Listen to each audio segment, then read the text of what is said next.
Tonight on From the Pink Seats podcast, we're officially going to close the book on Austin Peay and preview Jacksonville State. We've got more picks coming up for this week's competition. And where in the world is Vince Lococo? We got that and more coming up next. Let's roll that beautiful intro. There was an ass kicking this past weekend, and so, but there were a lot of ass kickings this past weekend. So, was this the premier ass kicking? I don't know. What do you think?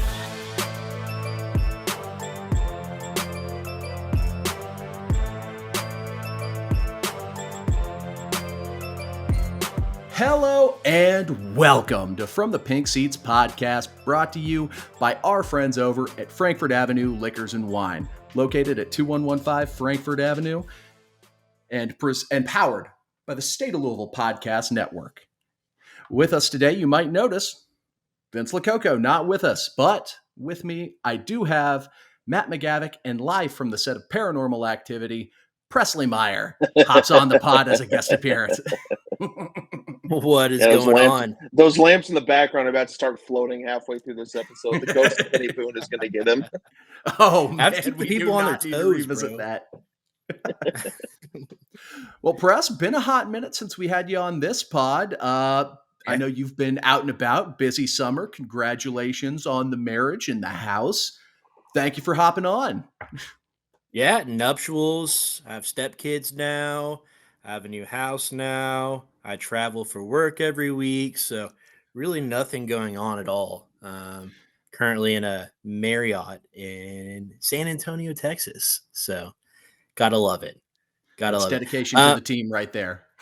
Boys, I can't wait to talk some football though, because it's been nothing but pretty much depressing basketball until like the last 3 or 4 episodes of Starting 502 podcast. So last week you guys got to talk about a team that their chant is "Let's Go Peay," and this week we get to talk about a team whose chant is "Let's Go Cox."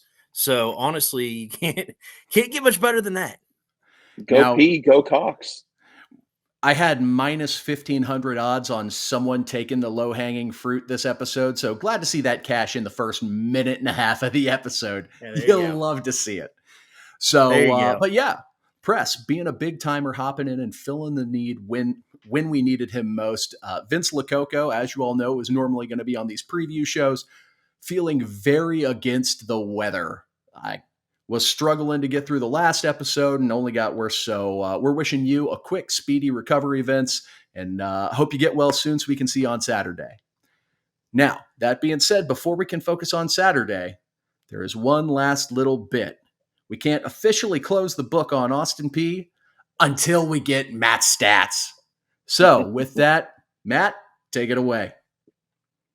So I've got a little bit of Louisville stats and a couple of Jacksonville State ones too, just because they're the opponent of coming. But going to my handy dandy reference of Pro Football Focus, Louisville from week 1.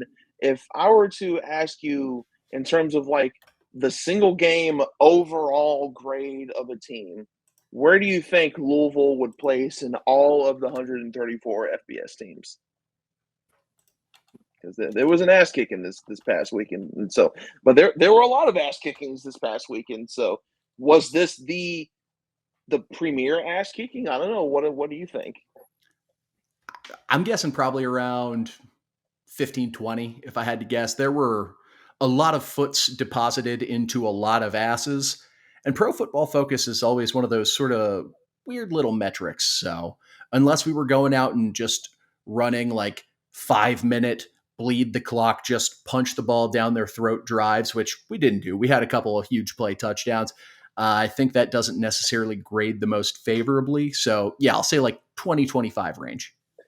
I'm going to go 12. So prepare to be surprised, because Louisville had the second highest single game grade in week 1 with a 94.1 overall grade. Can you guess who had number 1? Ole Miss. Yeah, that's Ole Miss. Yeah. So yeah. I saw. I may be cheating because I did see some rankings. It may have been the same rankings, but maybe without FCS opponents, maybe? Because I didn't see Louisville listed, but I know Ole Miss, they did some work this weekend. They did some work, that's for sure. But yeah, no, Louisville had the second highest single game grade from PFF. In the game, Louisville's offense was an 83.9, excuse me. That was 16th in the FBS. Defense graded out at a 90, tied for 8th. And special teams, which is something that I've been kind of critical of over the offseason, especially because it was kind of just last season. But I mean, we can all probably agree that the special teams, like all across the board, looked good this past weekend, and it graded out at a 78.8, which was 11th. So top 20 in all those marks. In fact, Louisville was one of just 3 teams to rank in the top 20 in PFF in both offense, defense, and special teams. Of course, Louisville is one. Ole Miss is the other. Can y'all think of who the third one is? This one might be a little surprising. Trying to think of teams that just completely dominated their week 1 games. I was watching a lot of ACC games, so didn't see a lot of domination there, sadly. But I'll give you a hint. It was a Big 12 team. Interesting. Okay. Kansas State. It was not Kansas State, but Arizona it was State. Oh, it was Kansas. Kansas. Excuse me. Okay. Yeah. No, Kansas, not State. Close enough. And just for comparison's sake, okay, Louisville's completely dominating performance from start to finish. And for those who haven't had a chance to watch the previous episodes or have no idea what Louisville is walking into this weekend, Jacksonville State lost their game 55-27 to Coastal Carolina at home as a favorite.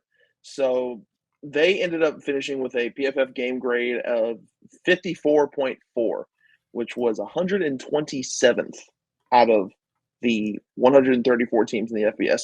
And one FBS team didn't even play this past weekend or hasn't played, period, yet in Ball State. So they were legitimately had one of the worst all-around performances in all of college football this past weekend. And a primary reason of that is because Jacksonville State had 2 really bad turnovers in the first quarter, and it kind of snowballed from there. But additionally, another stat is that Jacksonville State gave up 294 rushing yards and 3 scores on the ground against Coastal. Now, this isn't the Jamie Chadwell, Caldwell Chadwell. I can never remember how his last name was. Chadwell. Okay, it's not his Chanticleer. It's Grayson McCall ain't walking through that door. This is a completely different Coastal team. It's not the same one who we've kind of expected, high things from in terms of a group of 5 team. This ain't your grandfather's Coastal Carolina. This was a Coastal Carolina that's still kind of rebuilding post that, and they ran roughshod all over Jacksonville State. I mean, they gave it, like I said, 294 and 3 scores. Meanwhile, Louisville themselves ran for 293 and 3 scores. in fact, I know last year, I think 2 of their top 3 running offensive players were running backs. Louisville's top 2 graded offensive players against Austin Peay were running backs. Duke Watson was number 1 at 91.9. Isaac Brown right behind him at 90.3. So even though running back has been probably the biggest question mark on the offense heading into the season, I mean, just based on what we saw from Jacksonville State and how they couldn't stop a nosebleed, and from what we saw how even though Louisville's running back room does have question marks, they performed very well to start the season. Of course, 1 game sample size against a very small opponent, but there's hope and optimism that maybe they can hold their own at front. The only thing that's even remotely a concern at this point was maybe offensive line, just because looking at the advanced stats, and I've said multiple times on the show, on looking at the PFF stats from last season, the O-line was good at pass blocking, but not great at run blocking at all. And that's in spite of the fact that they had 2 guys that had over 1,000 yards from scrimmage. In this game against Austin Peay, the pass blocking as a whole graded out at just a 56.8, which was 119th in the FBS. Run blocking was a little better, 67.1 to be 45th. But pass blocking, not that great in game one. And even Jeff Brom himself said that when kind of describing, how everyone did in this game. I think it was in the I can't remember if it was in the immediate post game presser or in his weekly presser on Monday. But he said, okay, back's good, receiver's good, quarterback's good. And he described the O line as solid. Like that was the one offensive position where he didn't have a glowing amount of praise. But if there's, playing devil's advocate for a second, I mean, the recipe for an FCS team to beat an FBS team is to, and I was telling this to Keith before we started recording. I mean, it's for them to just throw the kitchen sink at them, like blitz, blitz, blitz, blitz, blitz, and blitz some more, and not just hat on a hat. Dial up some exotic looks, stunts, twists, if they can, and just try and like disguise some, like basically try and put a bunch of pressure. And then we add in the fact that Louisville's rotating guys like mad just to get people reps. You're not going to have an offensive line that has a ton of unit cohesion. So maybe that's a reason why, but it's definitely something I'm gonna watch out for. Yeah, I'm just speaking from experience.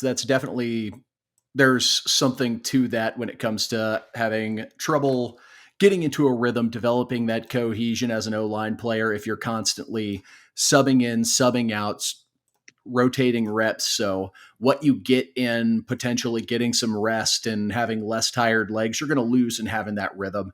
And also, we just had some guys out there who we rotated in that didn't have a lot of game experience under their belt. Madden Sanker was getting some reps out there with the twos. That's a redshirt freshman who hasn't seen a lot of Division I college football scheming. Vic Cutler, someone who, while he is a fifth or sixth year player, doesn't have a lot of in-game rep experience. He was seeing a lot of time as well. So that's just something that is naturally going to happen in these early season games, especially when teams are throwing disguise looks like zone blitzes or delay blitzes or stunts throwing on the D line at you. Like that's just going to be something that happens until we start actually rolling into conference play and we have our set 5, maybe 6 guys that we have as our starting offensive line. Yeah, and they're probably going to continue mixing guys. Sorry to cut you off, Brez, but like this is a line that the coaches have mentioned that like they're not afraid to go 7, 8 deep if they have to because they're that high on the depth overall. But I do think that once we get to maybe the halfway point of the season, we will see that offensive line rotation like officially be set, shortened, whatever term you want to use. And so we're like, okay, these are the guys we're going to roll with moving forward, just so they have cohesion and consistency up front. Yeah, I mean, there's something to be said too, I think, about not having any idea what this team was going to throw at you, right? I mean, they had the advantage of the element of surprise in some senses. That was really the only advantage that team had, right? And they also had the advantage of, knowing that Louisville's probably going to rotate a lot of guys in, and it's kind of their first chance at getting their feet wet as well as a unit. So, yeah, I mean, I think there's something to be said for that. But with all that in mind, though, you got to see improvement in game 2. I think you have a better idea what Jacksonville State's going to throw at you, right? And they saw, a team take advantage of a lot of their weaknesses last week. So, and we'll get into that in a second. I guess one question before we kind of move into a different segment, really, for me, Matt is a guy that studies this a lot. Duke Watson being the highest rated offensive player. What do you think exactly went into that? I mean, obviously, he was solid when he was in, but what is it that they take into account that awards him the best grade on the team? I think it's probably the fact that he took advantage of once all of the backups were emptied out on both ends. Like Louisville's backups were still like light years ahead of Austin Peay's backups. So like, Right. and the way that PFF grades them, they grade them on a play-by-play basis, obviously, but they have a cap of so many points that you can get on any sort of grade. So it's not like you can get like an insane high insanely high grade on one play and then having be the opposite on the other. Like that you have a finite amount of points that you can earn on any given play that kind of goes into your final score. So for him to get that high of a grade and only play, I think it couldn't have been many snaps. I think it was around like 10 or so. Yeah, he played just 8 snaps and got a grade in the 90s. So like those few snaps that he got, he took pretty much the maximum advantage that he can. Yeah, it just pulled up the stats for the game just to try and get an idea. He had 6 rushing attempts for 86 yards, so averaged 14.3 a carry. Keywan was the team, or pardon me, not Keywan. Isaac Brown was the leading rusher for the team with 123, but I think it was 70 plus of those came on 1 carry. So that's one of those plays where, okay, his points are getting capped out, and the other 4 carries that Isaac got, while still very good, just weren't as consistently high, but he was also number 2 on the team. So I just think it's sort of like a little bit of mathematical gamesmanship, which is why those 2 were the 1 and 2 graded players on the squad. So with that being said, we can go ahead and, Matt, will you please do us the honors of officially closing the book on Austin Peay? Oh, yeah, I've been waiting for that. Books closed. I will say, as a huge mega fan of this podcast, I really thought it was unfair that Jacob tried to close the book last week, or last episode. So, yeah, I'm sitting here listening to my podcast yesterday, and I hear Jacob closing the book and just cringed. Just wasn't right. Wasn't right. It'd be like Matt wearing a shirt that's right side out. It just doesn't make sense. Well, that's how did I get so much shit for that? My God. How does a grown man wear a polo inside out? Who among us has not accidentally worn a polo inside out when rushing to get out the door? Exactly. No, whomst among us hasn't? No. Me, I haven't. Yeah, it was not. Yeah, not me. Oh well, fuck both of you. Hey, if you have ironed and taken care of the collar properly, it should never be an issue. Like, you didn't notice when you got in the car to go to work that when the collar was not folded, it wasn't creased perfectly in the other direction. I don't know, I'm just giving you shit. But I don't think I've ever done that. It's not like I was wearing a fancy polo. My goodness. That's true. I was going to say I do wear polos very often, so I'll give you the benefit of the doubt. Keith's going to frantically grab this wheel to steer the train back on the tracks. With the book officially closed on Austin Peay now, it's time to get to know our opponent. Sun Tzu, The Art of War, would be very proud of me. So what do we know about Jacksonville State? I know we talked a little bit about it in Matt's stats, but some of the things to pop up, they lost some of their better players this offseason in the transfer portal to West Virginia, Arkansas, Ole Miss, and Memphis. So there was P5 talent on those teams last year, which explains why they had as good of a record as they did. P4, pardon me. Oh, yeah. Obviously, one thing that's been talked about by just about every media outlet out there, head coach Rich Rodriguez. So on the offensive side of the ball, that Rich Rod, yeah. Time is a flat circle. The granddaddy of the spread option offense. So what we're going to see with them, a lot of shotgun, a lot of motion, trying to create some like underneath drags or jet sweep speed, just trying to get the defense off balance to create some advantages. And then a lot of tempo. Rich Rod likes to go fast. He likes to try and keep teams off balance. Austin Peay, another team, sort of the similar school of thought, but from the Chip Kelly disciple tree. So we didn't see too much tempo from AP. I assume Jacksonville State's going to try stick to more of that game plan. On the defensive side of the ball, they ran a 3-3-5 base defense from what I could tell most of the time. Now, against Coastal Carolina, a team that, while Jamie Chadwell is gone, still like to run the spread. Who knows if that's what we're going to see? I would assume so if we're running our base offense, but that remains to be seen. And like Matt mentioned, they are 0-1 on the season after getting mollywopped by Coastal Carolina week 1. Now, Matt, I know you had a chance to watch the game on tape. Press, I believe you had a chance to watch a rerun of the game as well. Mm-hmm. What else did we catch watching the tape? For Louisville or for Jack State? Jack State. We're talking about the bad guys right now. Jack State. So, I mean, the offense at its core is pretty similar to what Rich Rod has done at Western Virginia and Michigan and Arizona. It's just that he has Jacksonville State guys doing it.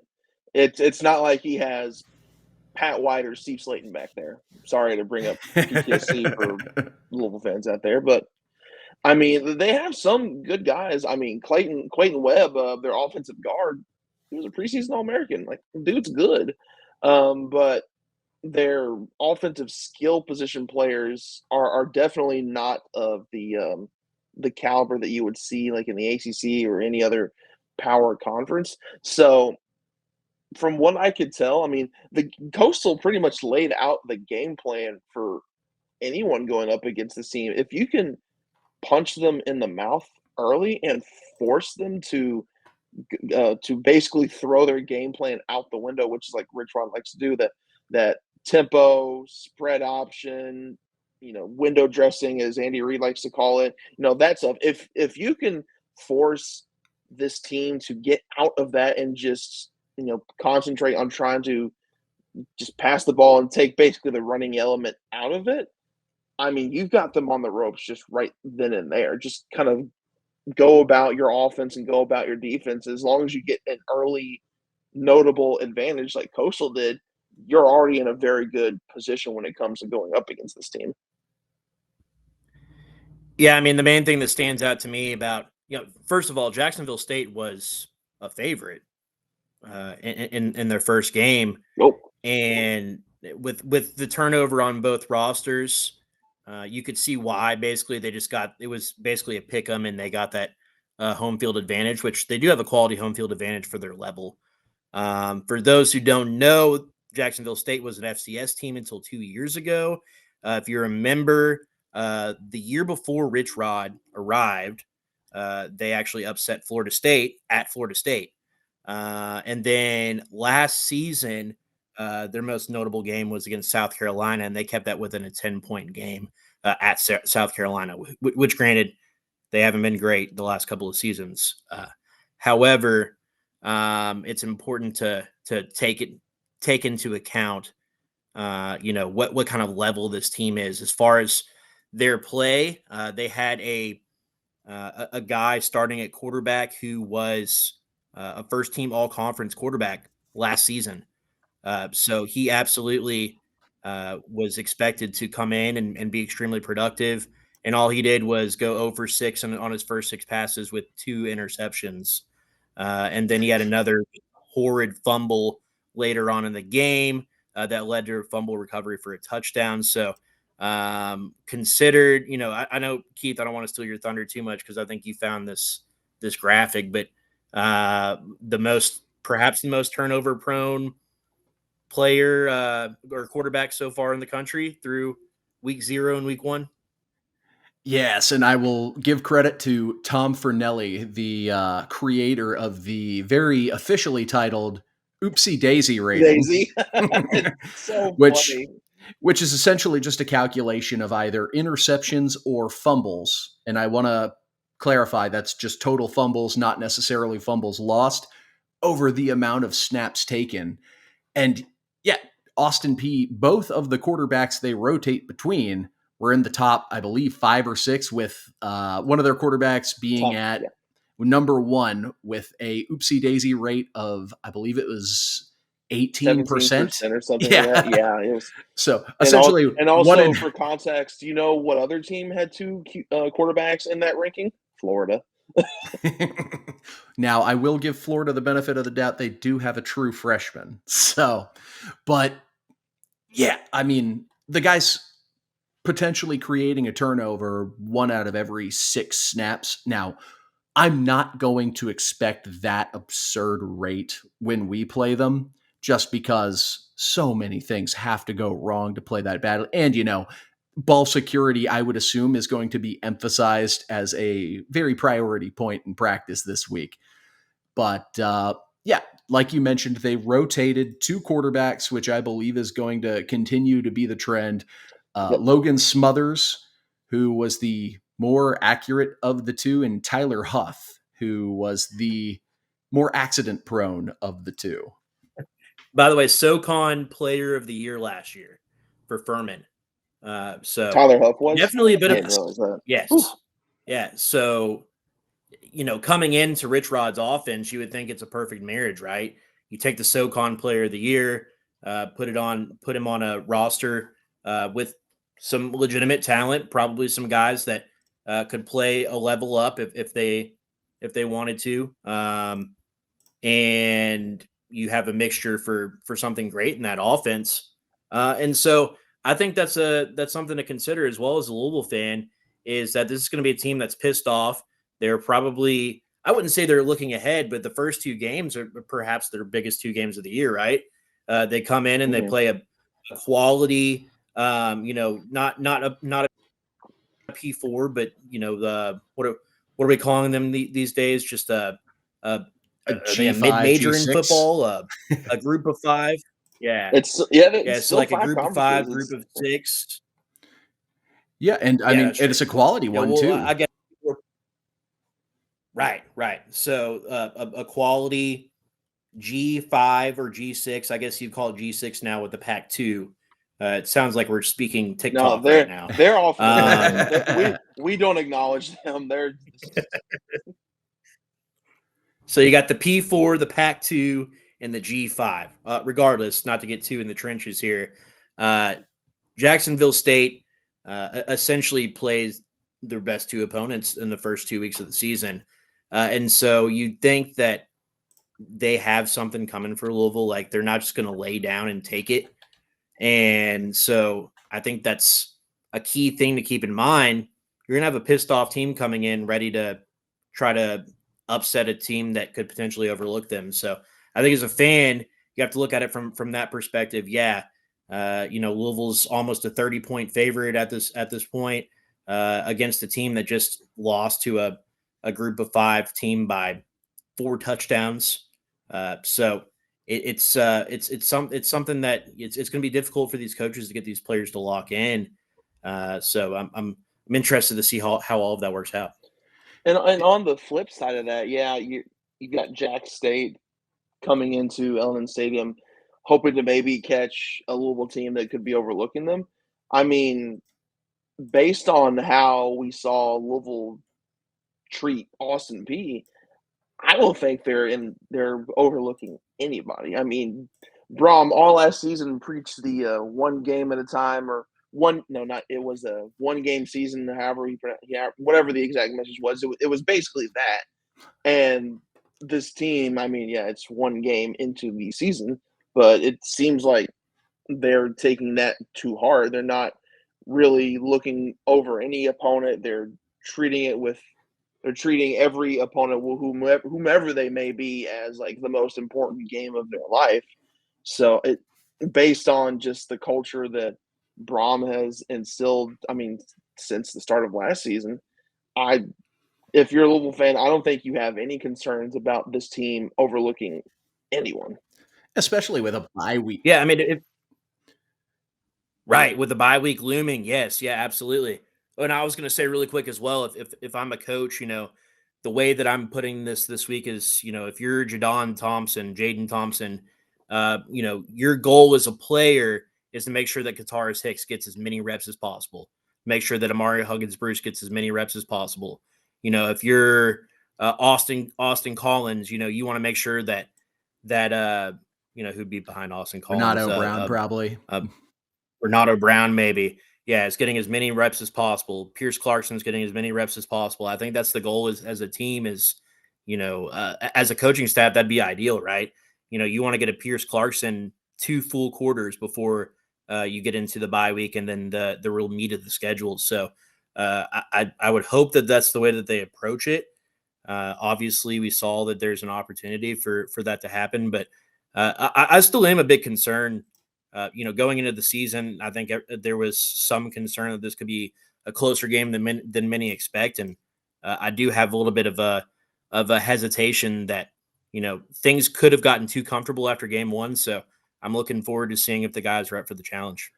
It is going to be. I'm curious to see how the team comes out and answers the bell this week after handling things so efficiently last week, because this is a team that on field is going to have a lot more just talent than the team at Austin Peay. I think this is a team that made a lot of mistakes last weekend and probably put forth what could be their worst game of the season against Coastal Carolina.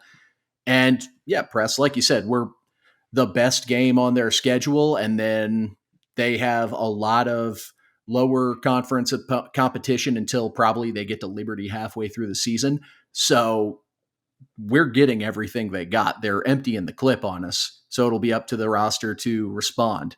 And some of the guys that I want to look out for on the Jacksonville State side are a couple of P4 or independent transfers, and that's a safety tandem.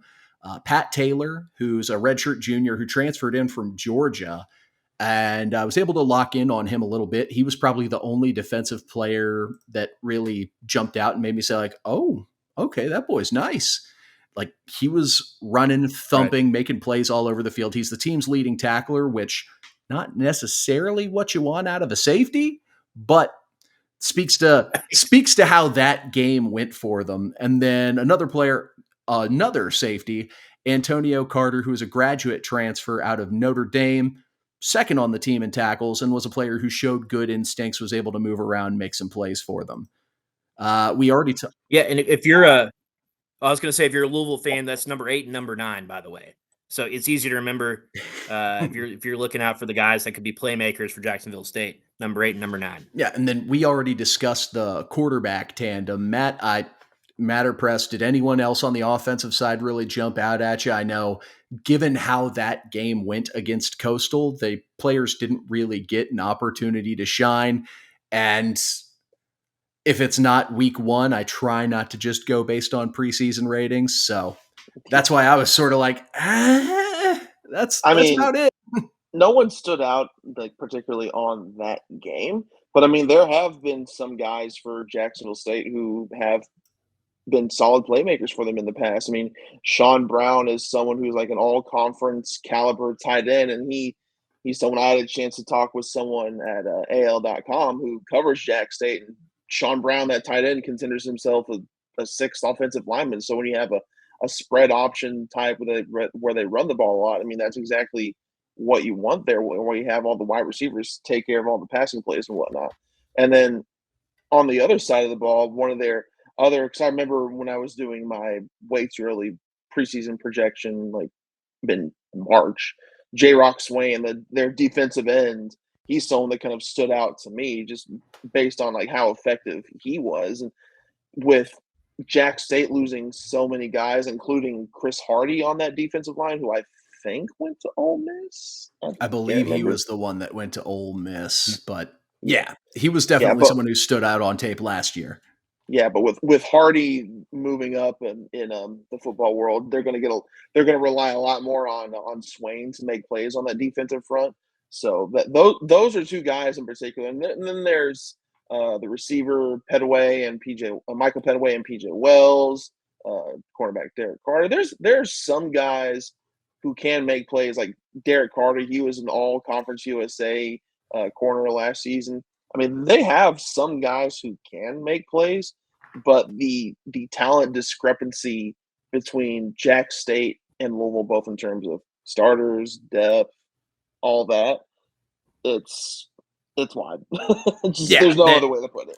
Like, they have some solid players who could likely be P5 depth pieces, but we're not staring down Mount Olympus here. We're not Sisyphus pushing a boulder against this team. At least we shouldn't be. So, that being said, not many people are going to get that reference. For the few intellectuals out there. With that being said, with not a very mighty challenge in front of us. What do we expect to see from the Louisville side? Is it going to be more of just base offense, try to stick to business day in, day out? Do we try to open the can a little bit? What do you guys expect to see? I don't expect Brom to open up the playbook at all, especially with you got a bye, and then you've got Georgia Tech, who looks to be a lot better than we expected. Because Than you expected. Okay, well, that's a topic for another show. But yeah, no, you don't want to give opponents anything, especially when you're matched up against opponents which just based on pure talent alone, you should roll past fairly easily. I mean, maybe mix in a couple plays. Like I did like the shovel pass to Jamari against Austin Peay, and there were I think like one or two other plays that kind of stood out to me and that weren't what you would consider vanilla. But if there's more than 5 plays in this game that aren't just basic run blocking schemes or just have your basic route tree combinations out there, then like I don't know what the coaching staff is doing, because you do not want to put some of your best plays on display this early in the season against basically a slate of 2 games that's almost like a preseason to you. It's basically like a tune-up to the meat of the actual season. So that's something that you can practice during the bye week. But so no, I don't expect them to open up the playbook at all, nor should they. Yeah, I'm kind of in the same camp as Matt, right? You just want to see a continuation of what we saw last week, get out of there without, any serious injuries. And then you go into a bye week where, you're really preparing for the next 2 or 3 teams. You can't overlook Georgia Tech for Notre Dame, but you can start to kind of get some game film under your belt, get some game prep for both teams, maybe start to install some stuff or work on stuff that's not perfected quite yet, and really start getting that into the rotation. And then you have guys like, it's a weird instance, but Amari Huggins Bruce, you want to get a guy like that back into the thick of things. My hope is that Tyler Shuck is getting a little extra work in with him as a guy that could be a key piece on this roster as we get into kind of the meat of the schedule. I'm with you guys though. I think the main thing that I'm looking for is to see, like, is Tyler Shuck, like, obviously he showed that his talent is for real, but is he going to be able to continue to play like he did last week on a game-to-game basis? I think that's critical for this team. I mean, we really, I think we took for granted what we had for so many years, and the cupboard's been a little bit bare as far as just having a traditional passing game for years. I mean, last year, Jack Plummer, I mean, if you're talking about PFF, I mean, that guy is like, he's the definition of a 60, right? Yeah. And that's not, I mean, I don't know what he was. Was he in the 64, 65 range last year, Matt? I'm gonna have to check. If 60's the baseline for the average college football player, I mean, that's as vanilla as you get. Jeff Brom had the ingredients, but he could only throw in so much seasoning to make that kind of shit sandwich taste nice, right? He was actually this year he has the talent. Sorry, he was actually a 74.2 on PFF. What was he against? Really? I mean, what was he the last 4 weeks of the season? He was. It's actually pretty kind of good, honestly. 75.5 against Miami, 78.7 against Kentucky, 53.5 against Florida State, and then 77. Well, now, as we good, sorry. Well, yeah, and as we talked about earlier, I mean, it sounds like the equation for PFF, right, is that they don't grade you too terribly hard on mistakes versus super gratuitously for great plays, right? So that's something to take into consideration as well. But look, I mean, I don't mean to rag on the guy, but between Plummer and then 6 years of Malik Cunningham, you really haven't had the arm talent and the skill set that one comes to expect when they watch a program like Louisville. We finally have a guy at quarterback. If he can stay healthy, obviously, I don't know why we have to keep throwing that in, but if he stays healthy, Tyler Shuck is the most, talented player as far as arm talent that Louisville's had since, pre-Satterfield era. So there may have been guys over there on the sideline, but they never got the opportunity really. So with all of that in mind, we forgot, at least I did, how much of a game changer a legitimate thrower of the football can be. A guy that can just get back. I mean, look, he's going to make mistakes this year. He's going to throw interceptions.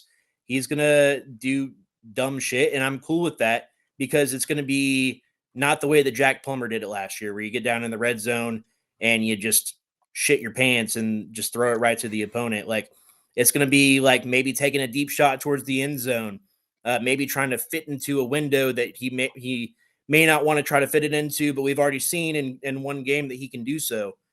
So it's not going to be dumped down to the running back. It's not going to be DJ Uyunglele type of throws. It's going to be legitimate play calling and execution. And that's something that we obviously didn't have last year. That's not something that we've seen a lot.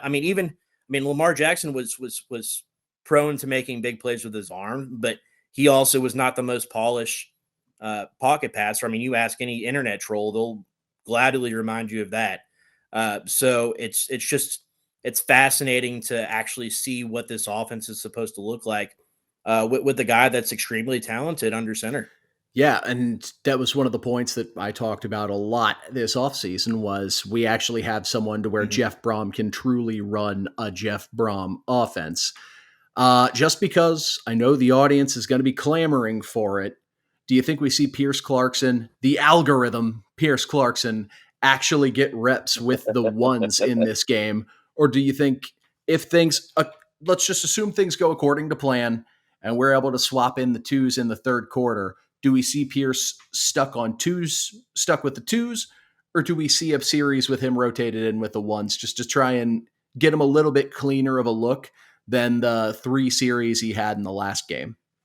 I mean, he certainly should get a series with the ones just because, he got a drive. Was it 1 or 2 drives last game? So he got 3 drives, one of which was just the only one of which was a one play, 70+ yard touchdown run. So gotcha. He got a lot of his playing time cut short by big plays in the last game. Yeah, true.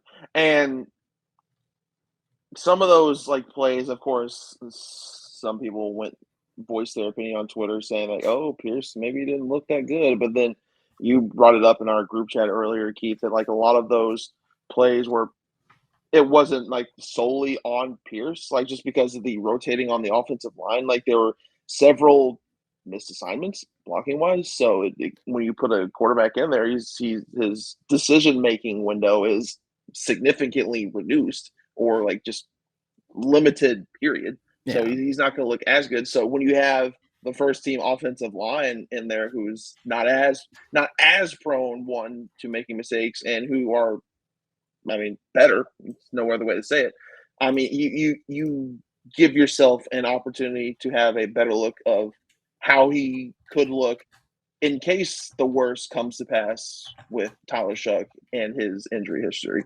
So, for Pierce's confidence sake, for film's sake, for Louisville's sake, now, if it's a close game, knock on wood, no, keep Shuck in. Absolutely, just trying to win the game. But if it's a blowout, yeah, exactly. If it's a blowout and you're dumping the bench, I definitely think Pierce should get at least 2 drives with the ones, maybe a drive, so just so that we can see it. Yeah, and I don't even need to see. To me, it's not about the ones or the twos across the board. It's about having a consistent offensive line. I think that's really the story here is that the 5 guys that are going to start or the 5 or 6 guys that you're going to expect to see the majority of the time, that he gets a chance to play behind those guys. You look at his first drive, he comes in. It was the first drive of the second half, right? Correct. He comes in and they get blown up 3 times in a row. There wasn't even an opportunity for anybody else to make a play. So I'd like to see the, a full maybe quarter of what Pierce Clarkson has to offer, and that includes in the run game too. I mean, he's a guy that's he's more than talented enough to get things done with his feet. I'd like to see Jeff Brum put the ball in his hands and let him make his own decision. This is a game where you can afford to let him do that. So you might as well, get him on some rollouts, get him on some play action or some sort of option play.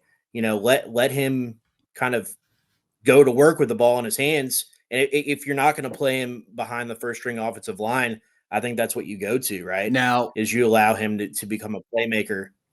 Now, my only thought behind why we may not see stuff like that is Brum might be keeping that close to the vest just in case emergency contingency, where those plays then become the default game plan. So part of hiding the playbook is also hiding the Pierce playbook. Now, granted, I think people not tipping your hand. Yeah. I think people underestimate Shuck's mobility. I think him and Pierce are a lot more similar of runners than we give Tyler credit for. Sure. But also, I don't think we want to run Shuck much, especially not at the rate that Tech did last year. So I think we're going to keep those hidden. Maybe at Georgia Tech, or honestly, I wouldn't be shocked if we wait until Notre Dame to see a read op or a speed option. And also with the RPOs we have in the offense, a lot of like read option, bubble read, or slant read, or things like that. Like you can get so creative with this offense. And I'm hoping we don't have to see it for another 2 or 3 weeks. Yeah. So with that, that would be really nice for sure. Yeah, I was going to say they probably will give Pierce some sort of package like they gave our Appalachian State guy. What was his name? Evan Conley? Guy who was originally committed to App State. Yeah, Evan Conley. Thank you. I'm sorry.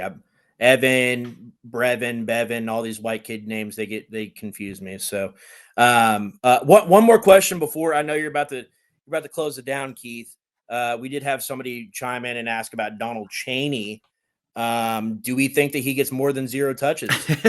More than 0? I will take the over on that, but I don't think you're going to see him or Mo Turner much just because it's a long season and you want the top of your running back depth chart as fresh as possible, as long as possible. I mean, you saw what happened to our run game last year when Jaws gets banged up, and thankfully we had Garendo to step in. But then for the biggest games of the year, Kentucky, the ACC championship, the bowl game, we either didn't have Jaws or Jaws and Garendo were both banged up, and we took a real dent in the running game. Let the kids who aren't going to be getting a ton of carries in this early ACC stretch take the carries for these tune-up games, especially so they can show off what they can do. So maybe you have some time to scheme some new things up for them as the year goes on. I would expect Kewan to be the bell cow back for this game again. Then Duke Watson and Isaac Brown. Getting carries. Isaac Watson, Duke Brown. Yeah. All those guys. I would expect those 3 to be the running back tandem for most of this game, with maybe Turner and Chaney getting a series or 2 each. Would not expect to see them much just because we're trying to keep them fresh for conference play. And with Chaney, we had a few more questions. Real quick. With Chaney, one thing that he's got to get better at is catching the ball. I mean, point blank period. I mean, in spring ball and fall camp, he's a great runner of the ball, yes, but he's definitely not like a massive asset in the passing game, because I saw him drop a few balls in spring ball and fall camp, and he had a play in the, I think it was, can't remember if it was the first quarter or second quarter, but he had a screenplay where he just straight up dropped the ball. And it was at his feet, but yes, I agree. That was an easy 20-yard gain. Yeah. So that's just the one thing. If Chaney is going to be like a true, I guess, handcuff to Mo Turner, I mean, he's got to get better at that. Yeah. That's a great point. We had a few more questions roll in, so I don't want the people to be disappointed here. How soon and what role do you see AHB contributing? And then a follow-up question to that was thoughts on Georgia Tech, Miami, and Notre Dame after their big season starts, and what questions do you have about them between now and U of L's matchups with them? That's kind of a lot to process there, and I think we'll start to tackle that part 2 question going into the bye week and further on. Quickly answering from my perspective about Georgia Tech, Miami, and Notre Dame, I think they all looked exactly like we expected. I mean, I think it was. I don't think anybody was way better or way worse. I mean, I expected Georgia Tech to be really, really solid. I didn't expect them to beat Florida State, but also didn't expect Florida State to lose by 2 touchdowns to Boston College and be dominated so thoroughly that they had like 5 passing yards in the first half. So, you know, to me, they all look about what I expected. As far as a role for AHB, I mean, I think that we'll get a lot of answers this week, right? I mean, really, I mean, it was his first. He started practicing like 3 days before the season started, so the fact that they trusted him to even get out there on the field and run some routes is pretty good. Mean, here's my take on that. Don't play him. Like, we talk about hiding the playbook from future opponents. Don't let opponent like Georgia Tech or Notre Dame have an opportunity to scout him at all. And plus, I mean, he's only been with the program for a week and a half now, something like that. And like, right. Yeah, he's got a year of Brom experience under his belt, but I mean, he's still getting reacclimated into this team. He's got to mesh with the team-wide chemistry, and he's got to work for his position. Like, just because he's shown in the past that he can be a big-time playmaker, I mean, it's not going to get handed to him just walking off the street, essentially. Like, he's got to work for it. So if you ask me, don't play him this week. Like, let him take that time to continue to get reacclimated, and then so by the time Georgia Tech rolls around or Notre Dame rolls around, you've got a weapon that you can surprise them with. So my thoughts on Huggins Bruce, I think it'll be a similar role to what we saw last week, where he'll likely come out with either the threes unit again, or who knows, maybe practice. If he's really busting ass this week in practice and is earning a chance to get with the twos, maybe he goes up and gets some reps with the twos in practice and then gets some reps with the twos and the Pierce unit in game, so he can get some looks, get some targets, get some work in there. Also, just want a little bit of a shout out. I was curious how the crowd was going to react to hearing him called when he did get a touch. So it was nice to hear the positive crowd reaction when he did get an opportunity to make a touch last week. So good on ya. Kid went through, made his choices. He's back here. Let's root for the kid. But similar subject, like even if he really gave skyrocketing, like Huggins boost. Sorry, we were really lagging there. I apologize. That is some really high-tier fatherly, high-tier fatherly humor content from Presley Meyer.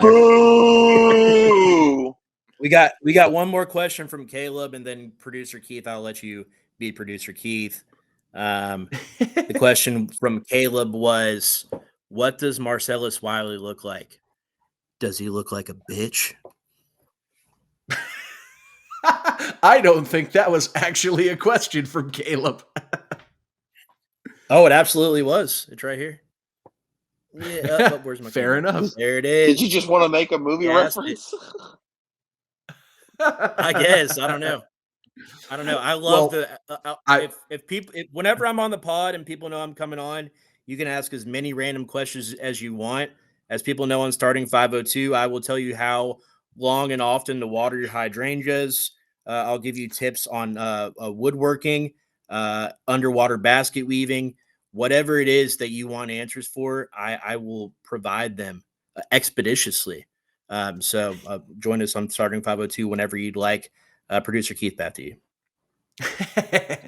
Well, with the Q&A session out of the way, it's time to get to the high stakes portion of the show. It's time to make some picks. Now, with Jacob and Vince both not being able to join the pod, I did reach out to confirm their picks before the episode. And these picks brought to you by our friends over at insert sportsbook name here. We're still open for sponsorship opportunities. The line, as of before this recording started, is at 28 points. Louisville giving up 28, Jacksonville State plus 28. Jacksonville State in the points getting a little bit of juice at minus 108 as opposed to minus 112 for Louisville giving up the 28. So they're minus 108. Wouldn't they be plus 108? No. So normally it's minus 110, minus 110. However, when money for is money line, sorry. Yeah. Well, no. For the spread, it's normally minus 110 to minus 110 because that's where Vegas makes money. But 96% of the money, at least bet at generic sportsbook, has been placed on University of Louisville since the line opened, which originally I believe is at 21. Then once it got to the public, it was 25.5. It got as high as 28.5 that I saw, and now it's back to 28. So people believe in the Cards this game. Now, as for Jacob, and surprisingly, as for Vince, they both believe in the Cards as well to cover the 4-touchdown spread. So, Matt, with that, we'll go to you. I mean, prior to week one, I did feel like this was the potential for a team that could, give Louisville something interesting in that first half. But after seeing them get mollywopped by Coastal, after seeing Louisville operate with the mindset and mentality that you want when going up against an overmatched opponent, I think Louisville covers fairly easily. All right, Press, you're on. We're not going to include you for the competition for the glorious prize or the devastating punishment, but we're like Big Noon Saturday or College Game Day. We like to have guest pickers. So, well, this is like when they throw it to Kirk and he just gives his analysis because he's on the game. Yeah. So I'll treat it like that, and instead of going with the with this, I mean, this will give you your answer either way. I'll just give you a score prediction. I'm going to go 52-13 Cards. So covering the spread. And I do think that Jacksonville State will find the scoreboard. I think that this is a scoring team coming in. And look, it's just unrealistic to expect Louisville to put up a performance like they did last game, every single game like this. The coaching staff is, honestly, I'd be a little bit disappointed if they didn't, because that means the coaching staff is taking zero risks and they're not trying to mix things up enough. If Louisville is playing this consistently, they need to continue pushing those buttons. I'd feel more comfortable, honestly, if they played it to like a 52-13 game than like a 70-0 game. I know that sounds silly, but to me, that means that the coaching staff is really trying to shake things up and trying to see, what they can get out of some of these young players, how they compare the transfers with existing players, how this team can mesh. Because what happens is when you experiment, sometimes there's fuck ups. So I'm interested to see ultimately what that looks like. Can't make a few omelets without breaking some eggs. It's called the scientific method, Press.